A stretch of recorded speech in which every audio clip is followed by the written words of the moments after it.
क्या आपने कभी सोचा है कि अगर आपकी जिंदगी का हर एक दिन एक छोटे से लकड़ी के बॉक्स के अंदर गुजरे, न वहाँ पे रोशनी हो, ना किसी का आवाज हो और ना ही भागने का रास्ता, तो आप वहाँ पे कैसे रहोगे?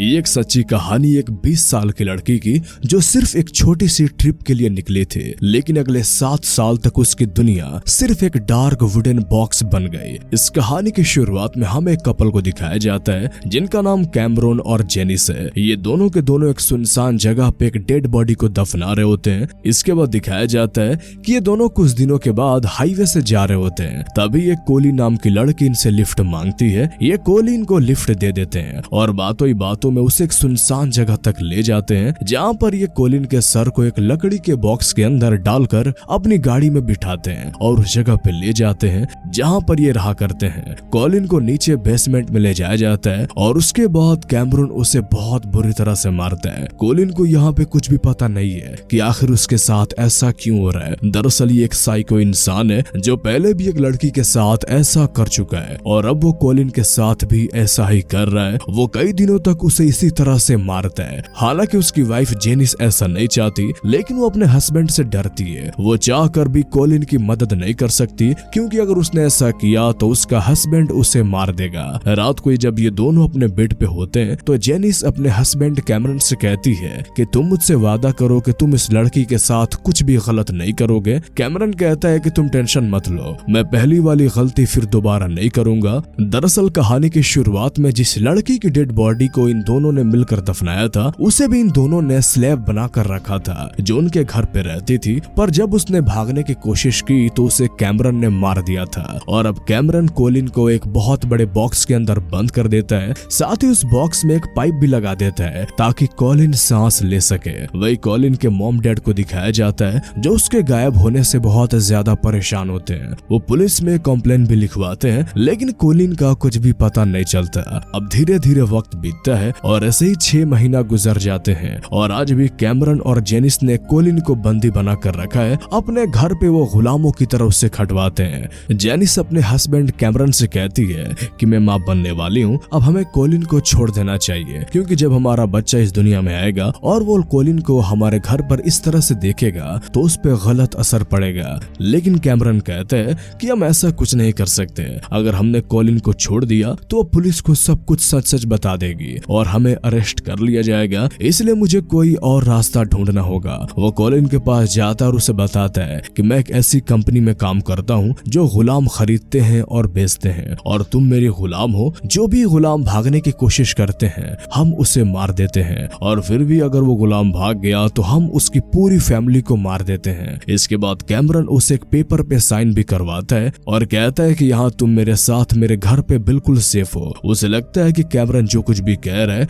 वो बिल्कुल सच कह रहा है। और अब जब कैमरून देख लेता है कि उसने उसकी बातों पर पूरी तरह से यकीन कर लिया है, तो वो कोलिन के गले पे एक पट्टा बांध लिया जाता है, जिस तरह से डॉग्स के गले में बांधा जाता है। यानी कि वो उसे एक पालतू इंसान बनाना चाहता है। वो जो चाहे उससे करवा सकता है। वो उसे ऑर्डर देता है कि अब से तुम्हें मुझे मास्टर कहना होगा और मेरी वाइफ जीनस को मैम, और मैं जब भी तुम्हें अटेंशन कहूँ तो तुम्हें अपने दोनों हाथों को ऊपर करके खड़ा हो जाना है। अब ऐसे ही वक्त बीतता है और उसे आज पूरा 1 साल यहाँ पर गुलामी की तरह रहते हुए पूरा हो जाता है। हर रात को उसे उसी बॉक्स के अंदर सोना पड़ता है। यहाँ पर कैमरून की वाइफ जेनिस एक लड़की को जन्म देती है और जब कोलिन उसे देखती है तो बहुत ज्यादा खुश हो जाती है। इस तरह से यहाँ पर वक्त बीत और कोलिन इनके घर पे इनके साथ इनकी गुलाम बन के रहती है। एक दिन जब कोलिन इन्हें खाना सर्व कर रही होती है तो उसके हाथ से गलती से एक चम्मच गिर जाता है, जिससे कैमरून को बहुत ज्यादा गुस्सा आता है। वो एक साइको है और वो अटेंशन कहता है। अटेंशन सुनते ही कोलिन को अपने दोनों हाथ ऊपर करने पड़ते हैं और उसके बाद वो उसे बहुत बुरी तरह से मारता है। हालांकि उसकी वाइफ नहीं चाहती कि वो उसे मारे, उस पर जुल्म करे, लेकिन वो खुद भी अपने हस्बैंड से बहुत डरती है। वो चाह कर भी उसकी मदद नहीं कर सकती।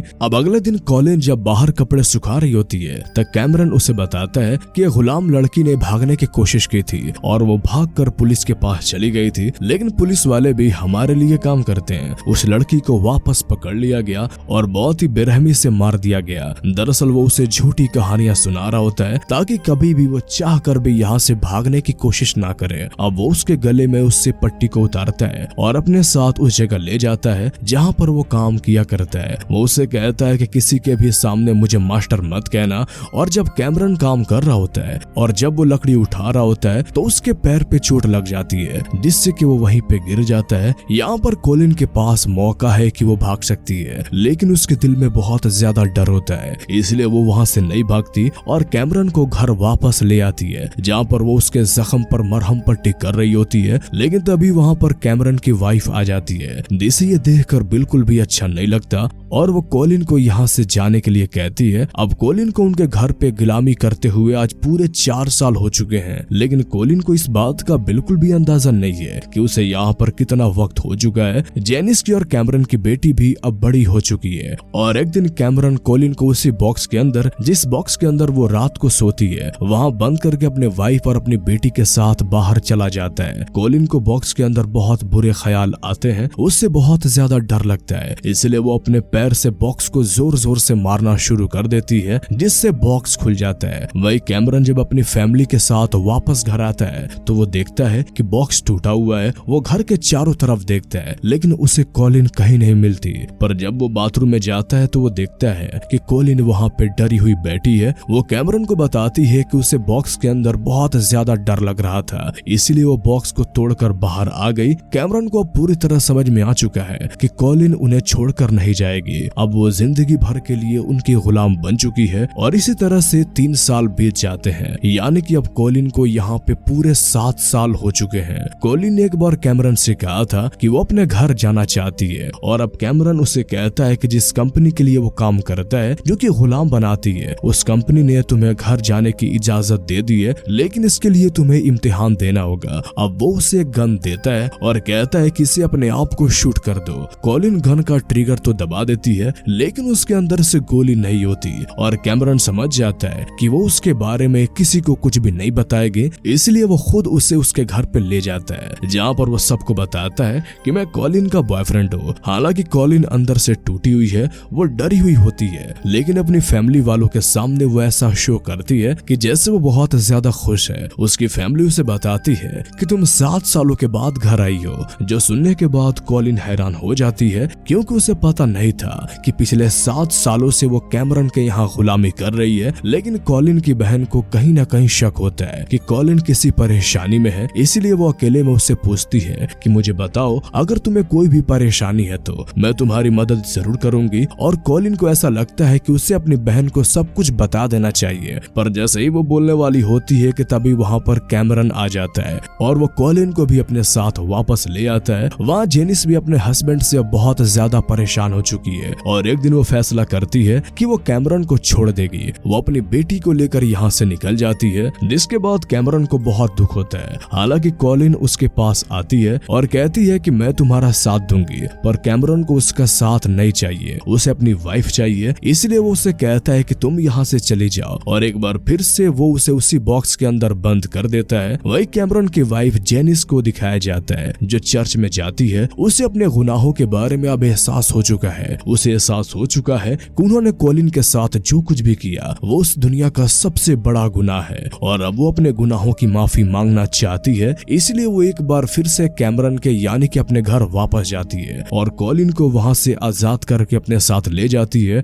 वो कॉलिन को बताती है कि तुमसे कैमरन ने आज तक जो कुछ भी कहा है वो सब कुछ झूठ है। तुमसे पहले भी हमने एक लड़की को किडनैप किया था जो कि बहुत ही ज्यादा शोर मचा रही थी, इसलिए कैमरन ने उसे भी मरवा दिया और मैं नहीं चाहती कि तुम्हारे साथ भी वही हो। इसलिए जेनिस उसे एक बस स्टॉप पे छोड़ देती है और कहती है कि तुम अपने घर चली जाओ, पर कॉलिन अभी भी अपने घर जाने से डर रही होती है। वो कहती है कि अगर कंपनी को पता चल गया तो वो मुझे और मेरी फैमिली को मार देंगे। जेनिस कहती है कि ऐसा कोई कंपनी नहीं है जो कि गुलाम बनाती है। ये सुनने के बाद कॉलिन को यकीन आता है और वो अपने घर की तरफ जाने वाली बस में बैठ जाती है। कॉलिन अपने घर वापस आ चुकी है और आज उससे 2640 दिन हो चुके हैं। जब वो पहली बार आजादी की सांस ले रही होती है तो वो अपनी फैमिली से मिलकर बहुत ज्यादा खुश होती है। उसकी आंखों में आंसू होते हैं। वही हमें कैमरन को दिखाया जाता है जो घर पे अकेला होता है। उसकी आंखों में आंसू हैं क्योंकि अब उसके पास कुछ भी नहीं बचा। उसकी वाइफ और उसकी बेटी ने उसे छोड़ दिया है और कॉलिन भी यहाँ से जा चुकी है। जेनिस कॉलिन को छोड़ने के बाद पुलिस ऑफिसर को सारा सच बता देती है, इसलिए उसके हस्बैंड कैमरन को अरेस्ट कर लिया जाता है और इसी के साथ हमारी ये कहानी यहीं पे खत्म हो जाती है। तो कैसी लगी आपको ये कहानी हमें कमेंट करके जरूर बताएं, और अगर आप इस तरह की और भी कहानियां सुनना चाहते हैं तो हमारे इस चैनल को सब्सक्राइब कर लें। तो फिर मिलते हैं आपसे अगले वीडियो में, तब तक के लिए गुड बाय।